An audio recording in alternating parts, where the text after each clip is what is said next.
ನೋಡಿ, ಒಂದು ಕಡೆ ಶಾಲೆಗೆ ಹೋಗೋದಕ್ಕೆ ಅಂತೇಳಿ ಮಕ್ಕಳು ಹೇಗೆ ಪರದಾಡ್ತಾರೆ ಅಂತೇಳಿ, ಮತ್ತೊಂದು ಕಡೆ ಆಗಲೇ ಹೇಳ್ತಾ ಇದ್ದೆ, ಆ ಗ್ರಾಮದಲ್ಲಿ ಯಾರಿಗಾದರೂ ಆರೋಗ್ಯದಲ್ಲಿ ಏರುಪೇರು ಆಯಿತು ಅಂತಂದರೆ, ಏನಾದರೂ ಹೆಚ್ಚು ಕಮ್ಮಿ ಆಯಿತು ಅಂತಂದರೆ ಹೇಗೆ ಹೋಗ್ತಾರೆ ಗೊತ್ತಾ? ಹೆಗಲ ಮೇಲೆ ಹೊತ್ಕೊಂಡು ಹೋಗ್ತಾರೆ. ರೋಗಿಗಳನ್ನು ಕರೆದುಕೊಂಡು ಹೋಗೋದಕ್ಕೆ ಎಮರ್ಜೆನ್ಸಿಗೆ ಸರಿಯಾದಂಥ ರಸ್ತೆಗಳೇ ಇಲ್ಲ ಅಲ್ಲಿ. ಇವತ್ತಿಗೂ ಕೂಡ ಡೋಲಿ ಹೊತ್ತು ಸಾಗುವ ದುಸ್ಥಿತಿ ಆ ಗ್ರಾಮಸ್ಥರಿಗೆ ತಪ್ಪಿದ್ದಲ್ಲ. 5 ಗ್ರಾಮಗಳ ದುಸ್ಥಿತಿ.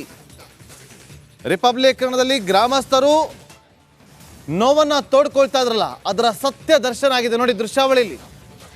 ನೋಡಿ ಹೇಗೆ ಡೋಲಿನಲ್ಲಿ ಹೊತ್ಕೊಂಡು ಹೋಗ್ತಿದ್ದಾರೆ ಅಂತೇಳಿ.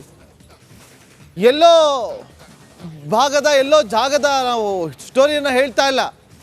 ಕರ್ನಾಟಕ ರಾಜ್ಯದ CM ಸಿದ್ದರಾಮಯ್ಯ ಅವರ ತವರು ಜಿಲ್ಲೆ ಮೈಸೂರು, ಅದರ ಪಕ್ಕದಲ್ಲೇ ಇರುವಂಥ ಚಾಮರಾಜನಗರ ಜಿಲ್ಲೆಯ ಹನೂರು ಅನ್ನುವ ಭಾಗದಲ್ಲಿ 5 ಗ್ರಾಮಸ್ಥರ ಸ್ಥಿತಿ, ಇವತ್ತಿನ ಪರಿಸ್ಥಿತಿ.